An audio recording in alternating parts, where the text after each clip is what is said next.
You're listening ad-free on Amazon Music.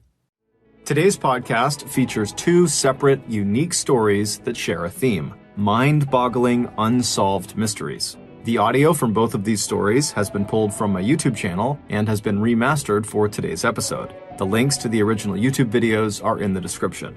The first story you'll hear is called Mommy is in the Trees, and it's about the story that a little girl told police after she was found wandering around a department store by herself in 1985 in Washington State.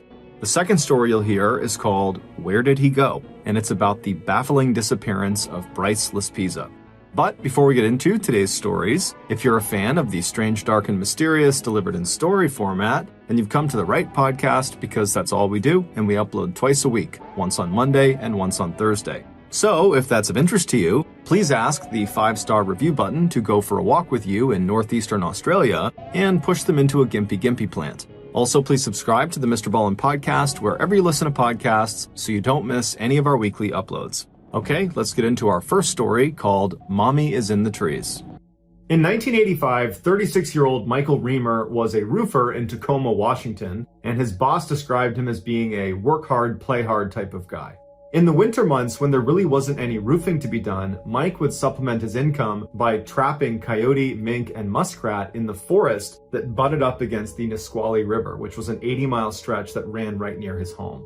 Most of the traps Mike would set would be far away from any actual trail, because wherever there was a trail, you would have human foot traffic, and that would scare away the animals that you're trying to catch in your trap. And so as a result, he would place his traps in very remote, isolated sections of the forest, which meant he needed to know where those sections were. And so over the 15 years he spent trapping in this forest, he got really, really good at navigating it. It was like he had a map in his head of where everything was in this forest. Plus, Mike was already an avid outdoorsman, and so navigating a forest and being out in the wild was something that just kind of came naturally to him.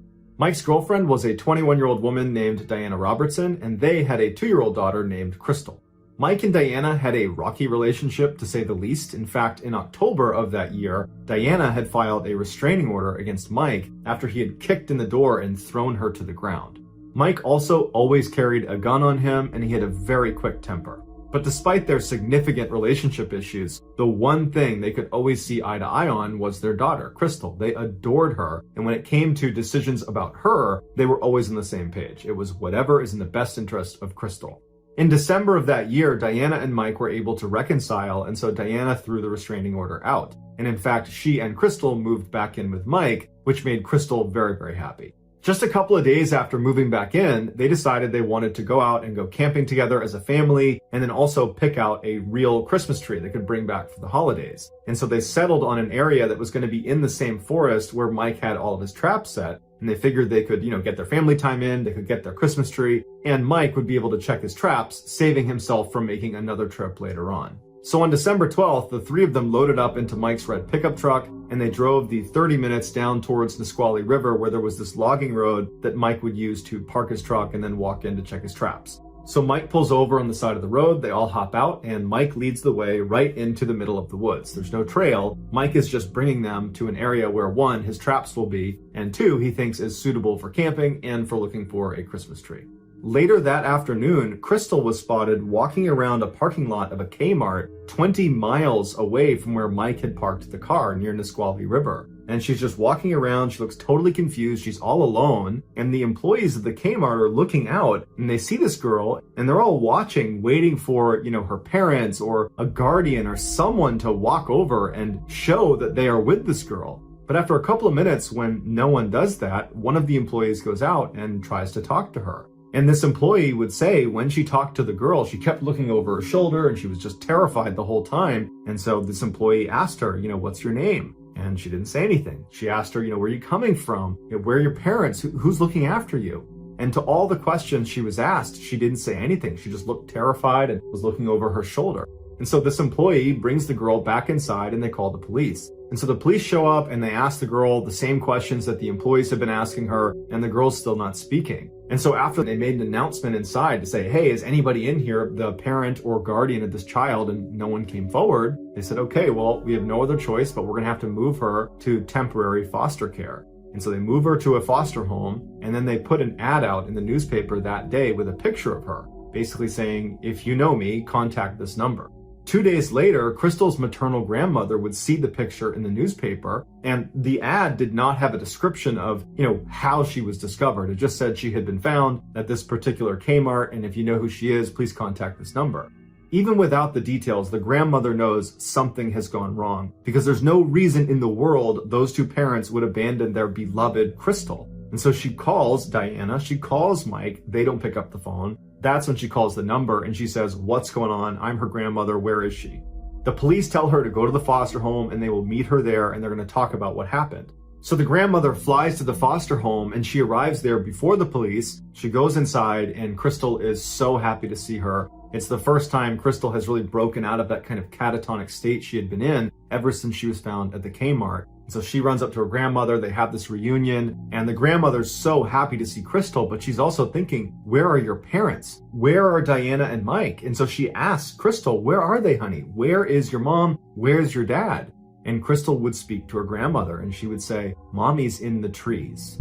Her grandmother didn't know what this meant, and so she tried to ask clarifying questions, but Crystal was not very verbal. She was not able to articulate more than what she was saying, so she just kept repeating it, saying, Mommy's in the trees, Mommy's in the trees. And so then the police show up, and the grandmother turns to them, and she says, where are her parents? Where are Mike and Diana? And the police turn to her, and they're like, we don't know. We found her abandoned in this parking lot, and she wasn't speaking, and no one knew anything about her, and so until right now, we didn't even know her parents' names. Do you have any idea where they might be? And the grandmother's like, I have no idea. I mean, I'm just learning about all of this stuff now. But when I came over here, Crystal said to me, Mommy's in the trees. And, she's not very verbal, so she can't explain much more than that. But she just kept saying, Mommy's in the trees. And I know Mike liked to go camping in this one area near the Nisqually River. He keeps traps out near the edge of the water. He catches some small animals out there. So I know he goes out there and goes camping. And so maybe that's what Crystal's referencing, that they were in the trees. So they were in that forest over there. The grandmother also gave the police the address to Mike's house, and the police used that information to launch their search for the parents. And so the first place they go is Mike's house, and all the lights are off, the door is locked, and his red pickup truck, because the grandmother said he drove a red pickup truck, his red pickup truck is not there. And so they rule out his house, they're not there, and they begin flying a plane not only over Tacoma, which is the area where they were living, but also over that forest that was right up against the Nisqually River. And as they're flying, they're looking for campsites that could potentially be Mike and Diana, but they're also looking for the red pickup truck, which is fairly distinctive. And after a couple of days of flying all over the forest and looking around the side streets and putting people in the forest walking on foot, they couldn't find anything and they turned the search off. And they would tell the grandmother and the rest of the family on Diana's and Mike's side that they really just needed to wait for more information to come in because they couldn't just spend an indefinite amount of time scanning a fairly large area. They have all of Tacoma and this huge forest. And so everyone just had to wait. 2 months later, a man and his dog were out walking on this logging road that was about 10 miles away from the Nisqually River and 30 miles away from the Kmart where Crystal was found. And they're walking on this road and they see way off in the distance, there's this truck that's pulled over to the side of this road. And even from a distance, they can tell it's covered in snow. But it hasn't snowed recently. There's snow on the ground, but the amount of snow that is on this truck indicates it's been sitting here for quite a while. And so as they get closer to the truck, this man is looking around, seeing if maybe the owner is nearby, even though it seemed unlikely given the fact that it looks like it's been sitting here a while. And so after he stands there for a minute looking around, feeling pretty confident there's no one in the area, he brushes the snow off the passenger side window and he looks inside and he doesn't see anything at first, but he notices on the passenger front seat, there's a significant amount of blood on the seat, or what appears to be blood.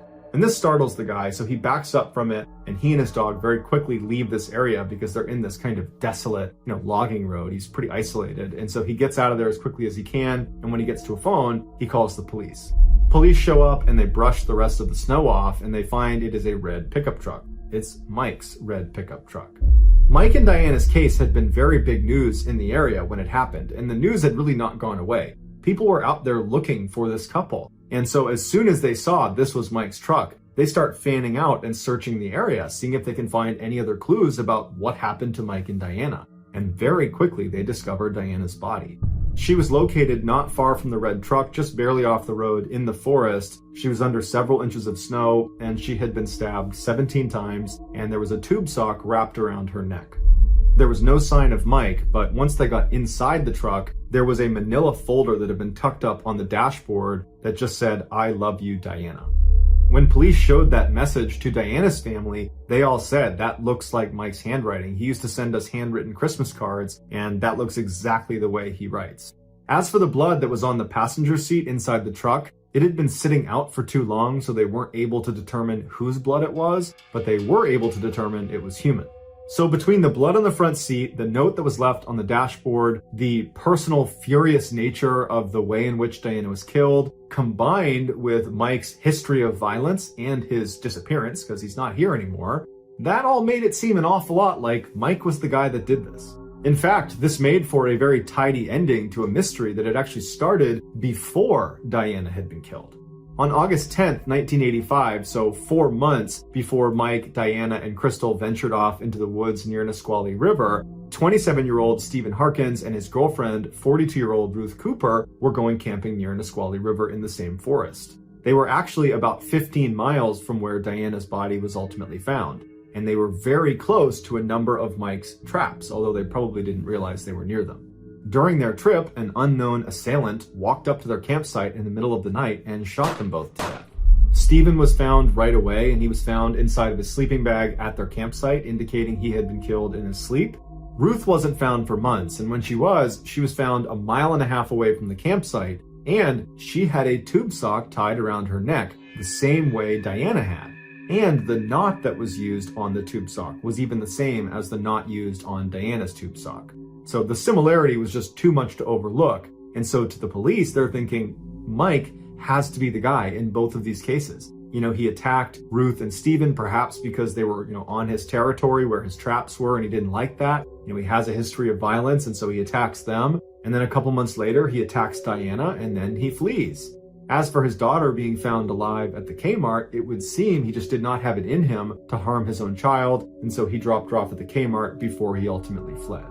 Despite everything seeming to fit just perfectly to where, yep, Mike is definitely the guy, not only for Diana, but for Ruth and for Stephen, we figured it out. Despite that being the overwhelming feeling, there were a couple of questions that remained unanswered, like the FBI. They were unable to confirm the handwriting on that folder that said, "I love you, Diana." They were unable to confirm that that in fact was Mike's handwriting. Diana's family was really convinced it was his, but the FBI said it's not necessarily a match. And then you have the motives for the two crimes. We can understand one of them. Him attacking Diana, unfortunately, people attack their partners all the time, and so we can understand that, we can rationalize that. But for him to attack Ruth and Stephen, two total strangers, because what, they encroached on your land, even though it's not your land, it's public land, and you just happen to put your traps out there, that didn't seem like a strong enough reason for him to want to kill them.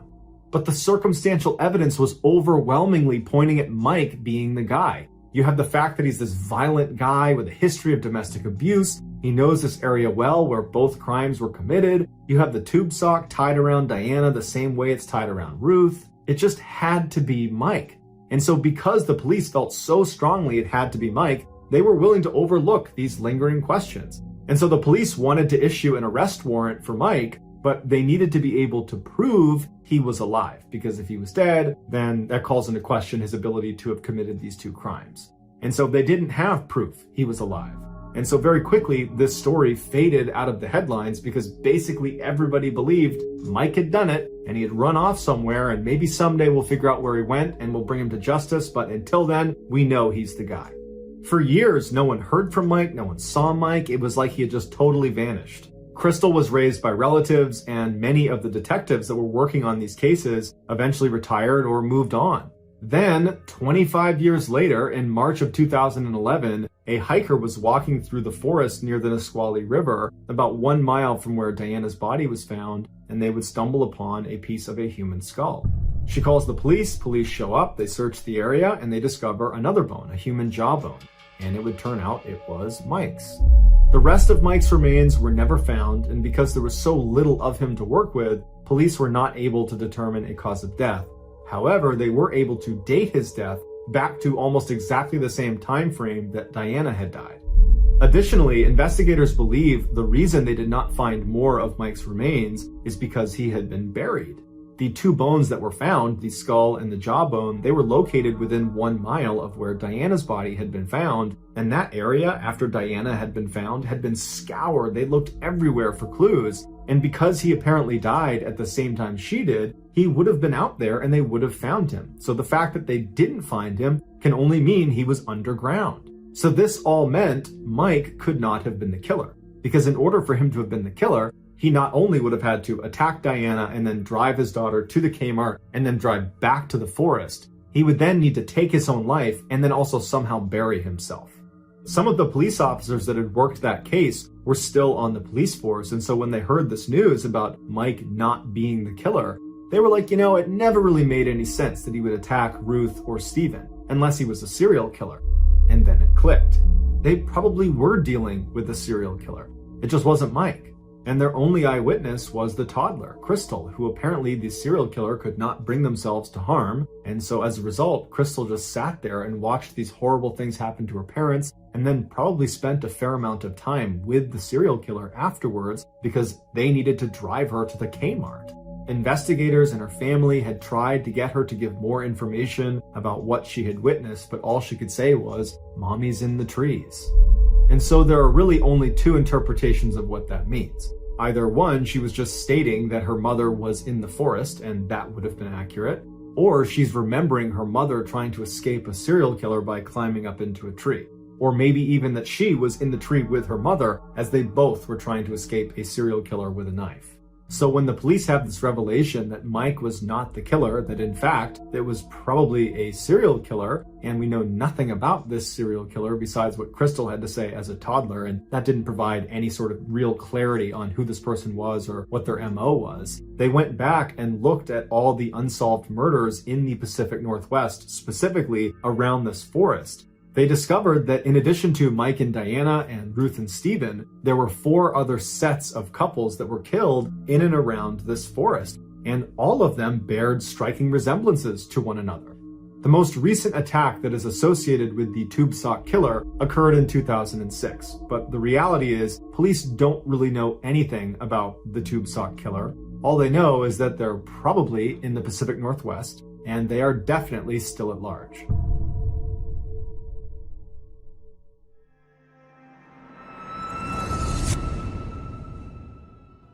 Today,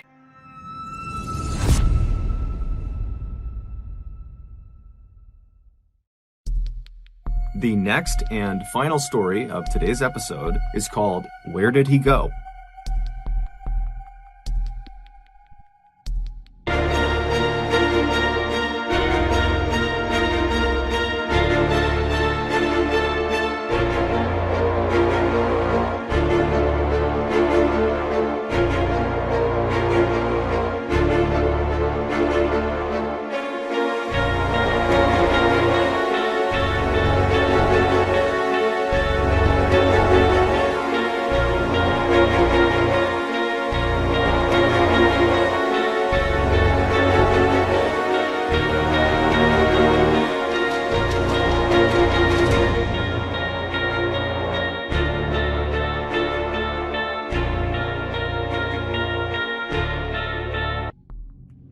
In mid-August 2013, Mike and Karen Laspisa helped their beloved only child, 19-year-old Bryce Laspisa, get all of his things packed up and into the family car.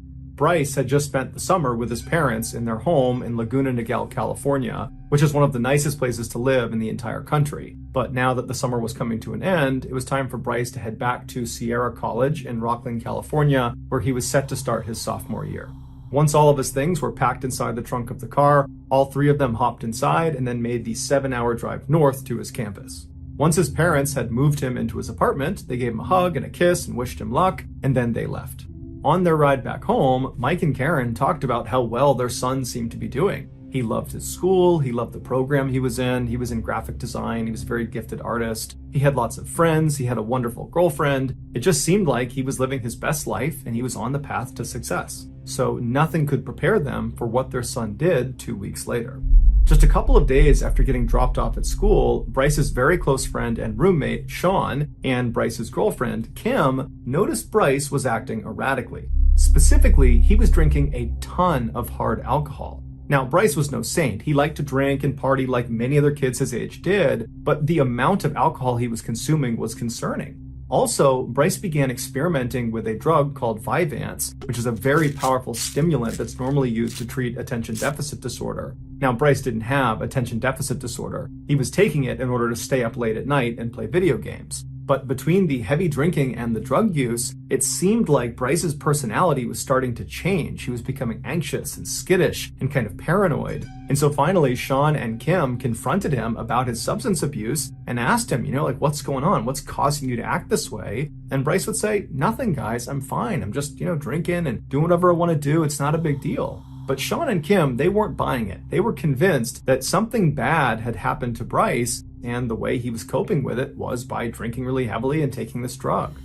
On August 28th, so about 2 weeks after Bryce has been dropped back off at school by his parents, Bryce and his roommate Sean were alone in their apartment together. And at some point, as they're sitting there just kind of minding their own business, Bryce says to Sean, hey, I want to give you something. And he takes his diamond earrings out and he gives them to Sean. And Sean's looking at these earrings and he's like, didn't your mom give these to you? Aren't these important to you? These are expensive. And Bryce just says, no, I want you to have them. And so Sean is looking at these earrings, looking back at Bryce, wondering what's going on here. And then before he can even refuse the gift, Bryce is grabbing his Xbox and putting it on the table and telling Sean, I want you to have this too. Take my Xbox. And so Sean is like, I can't accept these two things. These are expensive. These are valuable to you.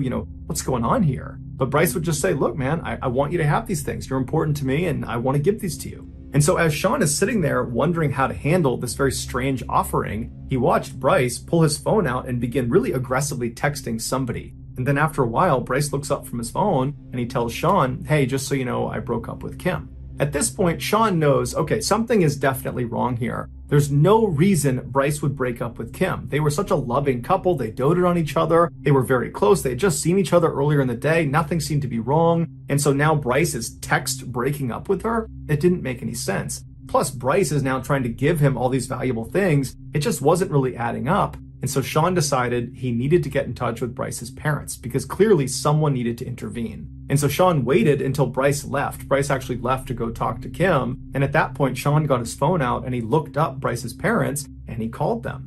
Bryce's mother, Karen, she picks up the phone and Sean explains that, your son, he's acting strangely. He's abusing drugs and alcohol. And I wouldn't be doing this unless I thought there was a problem. Like, I'm not trying to get him in trouble. I want you to reach out to him and see what's going on because I think there's a problem. And so Karen was alarmed by this. She had no idea any of this was going on. And she says, okay, I'll reach out to my son. Thank you for telling me. And so they hang up. And before Karen can even call Bryce, Bryce is calling her. And so Karen answers the phone, but it's not Bryce. It's Kim, his now ex-girlfriend. And she says to Karen, hey, I'm sorry to just call you like this, but your son, he just showed up at my apartment and he's acting so strangely that I actually took his keys. I don't want him to drive. There's something wrong with him. It's hard to describe, but he just seems totally off. And so now Karen's really concerned because just seconds ago, Sean has told her basically the same thing. And so Karen asks Kim, will you please put my son on the phone? Bryce picks up the phone and he says, hey, Mom, and he sounds totally normal. And she asks him, what's going on? I keep hearing that you're acting strangely and, what are you doing over at Kim's apartment? What's going on here? And Bryce would tell his mom that, look, Mom, I just broke up with Kim. It's a very messy breakup. That's why she's calling you. She's upset. And, that's why I'm over here. We're talking about it. And look, at this point, I just really want to go home. I want to go back to my apartment, but she has my keys. Can you please tell her to give me my car keys back so I can leave? But Karen wasn't really buying it. She knew her son really well, and it just seemed totally strange that two of his very close friends in his inner circle would say the same thing, independent of one another. And so she says, you know what, Bryce, look, I want you to just stay there, and I'm going to fly out there first thing tomorrow morning, and I'm going to just see what's going on out there. And at this, Bryce immediately says, no, Mom, I have a lot to talk to you about, and until I talk to you about it, I don't want you coming out here. And so Karen's like, what do you mean you have a lot to talk to me about? What is it that you have to talk to me about? I don't really understand. But Bryce refused to elaborate over the phone, which Karen thought was very odd because Bryce was remarkably forthcoming with his parents. They had a very open relationship. They were very honest with each other. So for him to not even give a hint at whatever it was that was on his mind that in some way had to do with what was going on here, it just seemed very odd and unnecessarily cryptic. And so Karen gave up trying to get more information out of her son, and instead, she put her husband on the phone. and he asked Bryce, hey, what's going on here? Are you okay? And your mom tells me there's some problem. Like, what's going on here? And Bryce again just reiterates, look, Dad, I just broke up with my girlfriend. That's all that's going on here. There's no need to be concerned. I just need one of you to tell Kim to give me my keys back so I can go back to my apartment. That's all I need right now. And so Mike felt convinced that his son was totally fine, even though it did seem odd that two of his friends had said he was acting erratically. But from Mike's perspective, Bryce seemed just fine. And so he said as much to Karen and thought, let's just get Kim to give him his keys back and he can go back to his apartment and we can talk to him later about whatever it is that's going on. And so reluctantly, Karen gets back on the phone and she asks to speak with Kim. And she says, hey, Kim, would you mind giving our son his keys back? He'd like to leave. And so Kim says, okay, I'll give him his keys. And then they hung up. And then Kim got the keys out. She gave them to Bryce and Bryce left. At about 11:30 p.m. that night, Bryce was in his car. He was getting ready to leave when his mom called him back and said, okay, look, I want you to go home, but as soon as you get there, just give me a call so I know you're safe. And Bryce said, no problem, I'll give you a call. About an hour and a half later at 1 a.m., Bryce called his mom back to let her know that he was home safe at his apartment, and Karen and Mike are totally relieved, and they tell their son, okay, we'll talk to you tomorrow morning. 10 hours later at 11 a.m. on August 29th, Karen received an automated phone call from her car insurance company letting her know that roadside assistance had been used on their 2003 Toyota Highlander car. That was Bryce's car. And so Karen's totally confused because the last she spoke to her son, he was at his apartment. He was home safe. He did not have any car problems. And so she's thinking, did he get up early this morning and get into an accident and call roadside assistance? Or maybe last night he got into car problems and just didn't tell her about it, but they were minor. And so she calls Bryce, but Bryce doesn't pick up. And so she dials his roommate, Sean. Sean does answer the phone, and she says, hey, would you mind putting Bryce on the line? But Sean says, Bryce isn't here, and he didn't come home last night. Considering the general weirdness around their son's recent behavior, this really shocked Karen and Mike. At first, they thought we need to call the police because something horrible has happened. But then they thought, well, wait a minute, let's go into his bank statements because he has a credit card that we gave him. And let's see if there's any recent purchases that will allow us to track where he is. And so they pull up his bank statements, and his most recent charge was only a few hours earlier, and it was at a car repair shop in Buttonwillow, California, which is this small desert town right off of the I-5 highway, located about halfway between his school campus and their hometown in Laguna Niguel. And so Karen and Mike assume their son last night must not have gone to his apartment, but instead just kept on driving south in an attempt to drive all the way back home to his hometown of Laguna Niguel. I mean, after all, he did tell his mom he had a lot to talk about, and he didn't want to talk about it on the phone, and so they assumed he must be driving here to talk about whatever it was in person. And perhaps he ran into some car problems in Buttonwillow, California. That's why he pulled over. That's why there's this charge at this auto repair shop. And so Karen calls the auto repair shop in Buttonwillow, and a man who worked there named Christian answered the phone. And so Karen asked him, have you seen my son? He's got red hair. He's got a tattoo on his arm. He's driving a 2003 Toyota Highlander. And Christian says, oh, yeah, we saw him a couple of hours ago. We responded to his roadside assistance call. He ran out of gas on the I-5 highway. He pulled into a rest stop, and we drove to that rest stop, and we gave him gas. And so Karen asked Christian, did my son indicate where he was going next? And Christian said, no, he didn't. We just gave him the gas and then we left. But if you'd like, I'd be more than happy to just drive over to the rest stop. It's only about 15 minutes away and see if he's still there. It's unlikely because it's been a couple of hours, but maybe. And Karen and Mike are like, oh my gosh, thank you so much. Would you do that? That would be great. And so Christian hops in his car and he drives the 15 minutes over to this rest stop. And he's not really expecting to see Bryce in this parking lot. It had been almost 3 hours. But he pulls into the lot, and there is the 2003 Toyota Highlander with Bryce sitting inside of it. He's just sitting behind the wheel, staring out into nothingness. And so Christian walks up to the driver's side, and he looks down to get Bryce's attention, and Bryce kind of snaps out of it and looks up, and he's surprised to see Christian again. He rolls the window down, and Christian says to him, hey, I just talked to your parents. They're really concerned about you. You gotta talk to them. And so Christian actually pulls out his phone and he calls Karen and says, hey, he is still here. Here he is. And he hands the phone to Bryce. And as soon as Bryce puts the phone to his ear and he says hello, Karen's like, what are you doing? What are you doing just sitting in this rest stop in the middle of Buttonwillow, California? We're so worried about you. And Bryce didn't really have an answer. He just kept telling his mom, oh, I'm not doing anything. I'm just sitting here. And so finally, his mom stops trying to get information from him and just says, look, please just fill your car up with gas and come straight home, please. And Bryce says, okay, yeah, that's what I'll do. I'll do that right now. And so Bryce hands the phone back to Christian. Christian pulls it up to his ear and he says, "Hey, Karen, it looks like he's leaving now, so I'm going to take off." Karen thanks him and they hang up. Christian goes back into his car. He leaves the lot, and as he's driving, he looks over at Bryce, and it didn't really look like Bryce was getting ready to leave. It looked like he had just gone back to sitting and blankly staring out of his car. But Christian figured, you know what? He just talked to his mom. He said he was going to go home. I'm sure that's what he's going to do. The drive from Buttonwillow, California, south to Laguna Niguel, California, where Bryce's parents were, was about a 3-hour trip. And so the Los Pisos were expecting their son to arrive around 3 p.m. By 3:30 p.m., when he still hadn't shown up and he still hadn't called, Karen began calling her son, but he wasn't answering the phone. And as much as Karen and Mike wanted to believe their son had just gotten stuck in traffic or something like that, they knew deep down something was wrong. Something was off about his behavior. They just didn't understand what it was. For the next several hours, they continuously tried calling their son, and he never answered the phone. And so finally, by 6 p.m. that night, when he still hadn't shown up and they still couldn't get in touch with him, they called the police and they filed an official missing person report. The police began their search by contacting Bryce's cell phone provider, AT&T, and they asked them to use their cell phone towers to ping Bryce's cell phone, basically triangulate where his phone is located. And once they did that and they had the actual location of his phone, the police and Bryce's parents were shocked at where it was. It was still in Buttonwillow, California. It was located just a couple of miles down the road from that rest stop where Christian had last seen Bryce. It was now in this parking lot of this hotel. And so the police around Buttonwillow were alerted to the fact that Bryce was a missing person and his phone was apparently in this parking lot. And so police were sent over there to see if Bryce was there too. And so the police arrive in this hotel parking lot, and sure enough, right in the middle is the 2003 Toyota Highlander with Bryce sitting behind the wheel, just sitting there staring out the front. And so an officer walks up and he knocks on the glass and Bryce rolls the window down. And the officer would say Bryce acted totally normally. He was friendly, he was lucid, he answered all their questions. When he got out of the car and they conducted field sobriety tests, he passed all of them. He even said, "Hey, if you want to search my car, go for it. I'm not doing anything out here." And so the officers did search his car, and there were no drugs, no alcohol, there was nothing suspicious in his car. And when they asked him,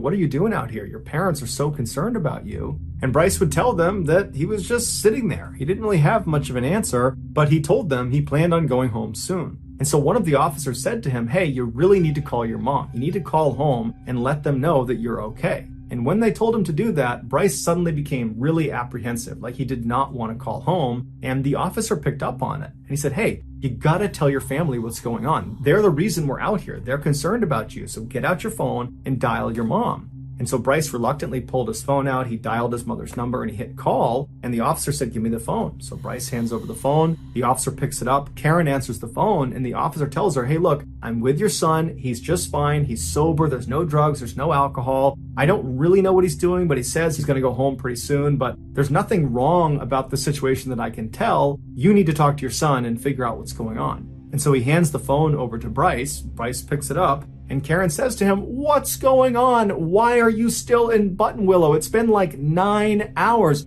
And Bryce really didn't give her an answer to any of her questions. He just kind of deflected all of them and said he'd be home soon and don't worry about it. I'm just sitting here. There's nothing to worry about. And so finally, Karen just stopped trying to pull information out of her son. She could tell that, again, he was not going to tell her what's going on. And so she changed her tactic and she told her son very gently, "Bryce, please just go get a bite to eat, get a cup of coffee, kind of get yourself together here, and then please just drive home. It's only a few hours away. Drive home and we can talk about whatever problems you have, but you just got to drive home. You got to leave Buttonwillow. You got to come home."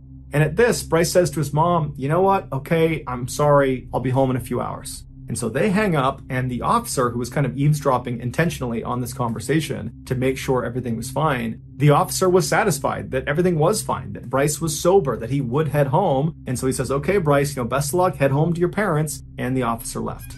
An hour later, Karen received a call from Christian, the car repairman who had checked on Bryce earlier. And he was actually returning one of Karen's calls. She'd called him sometime and he didn't get back to her. And so he was calling back and he wanted to know, had Bryce made it home safely? Because now it's been several hours from when he saw him last. And Karen would tell Christian, "Actually, no. After you left, my son did not leave Buttonwillow. He just went down the road to a parking lot. But, the police actually were just over there. They checked on him. And now I'm certain he's making his way home."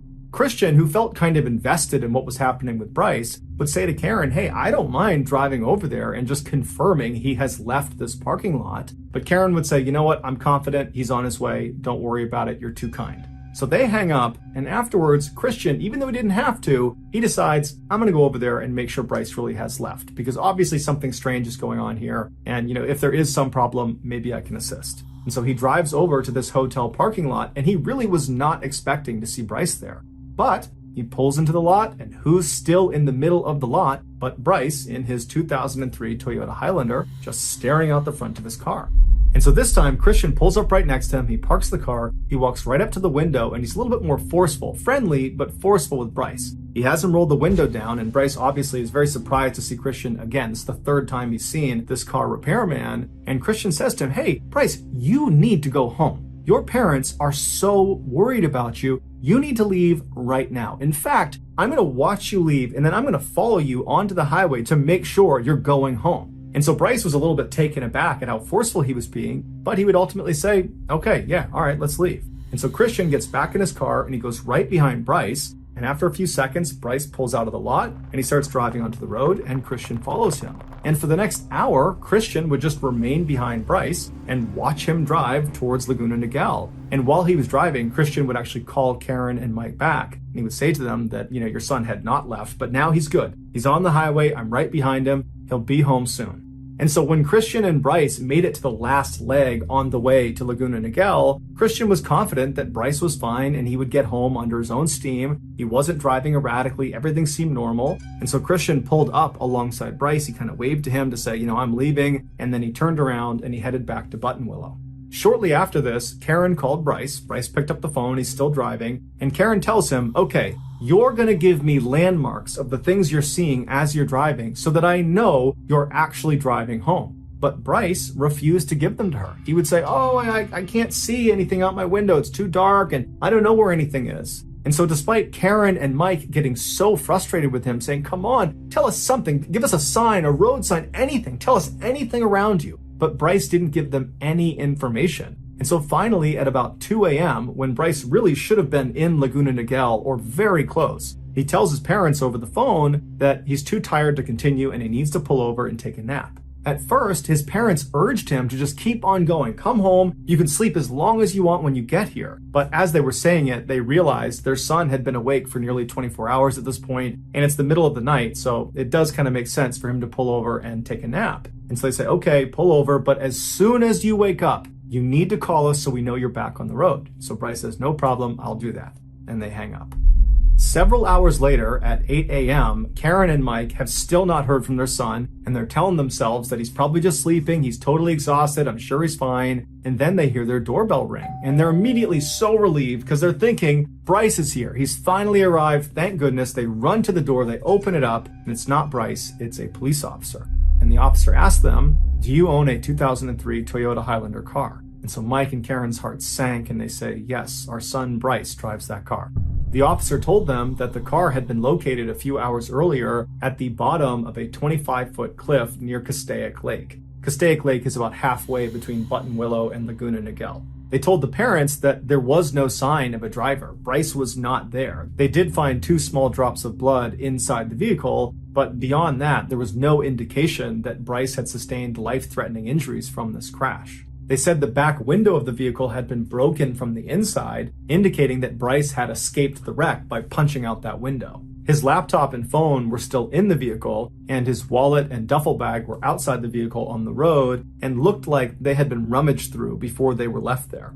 After an examination of the damage to the car, the final tire tracks that led down to where it had been found, and traffic cameras in the area, it was concluded that Bryce had actually intentionally driven off this cliff, and he had actually hit the accelerator right before he went over the edge. After Mike and Karen headed out to the crash scene and had a chance to talk to some of the investigators that had been looking for Bryce, they informed the parents that most likely what they were looking at with this crash was a failed suicide attempt. But Mike and Karen, they just couldn't buy that. That was not like their son. And just 2 weeks earlier, when they dropped him off, he was happy, he was excited to be at school, he was talking about the future. He was not someone that was suicidal. And so what situation could he have possibly gotten himself into in just those 2 weeks that was so bad it would lead to something like this. It made investigators and the parents wonder, was Bryce hiding something? What did he mean when he said he had a lot to talk about? Did that have something to do with this thing he was hiding? A huge search was launched in and around the area where the car had been found, with hundreds of people on horseback, on ATV, on foot. There were helicopters in the air. They put divers in the lake. They looked everywhere for days and days and days, but nothing was found of Bryce.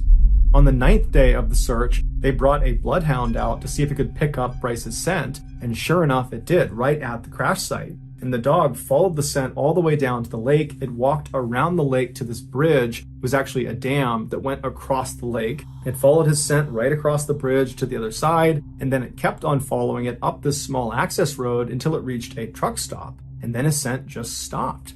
And so police and the parents and everyone involved in this investigation was really surprised at this discovery. And so police got another bloodhound, a separate bloodhound. They brought it out to see if it could do the same thing, to prove that this really was his scent trail. And sure enough, the bloodhound picked up his scent. It went down to the lake, it went around to the bridge, went over, went to the truck stop, and then it just stopped. But after the scent trail was discovered, there was no other leads for anyone to follow. And so after 3 weeks of looking everywhere for Bryce, the search was called off.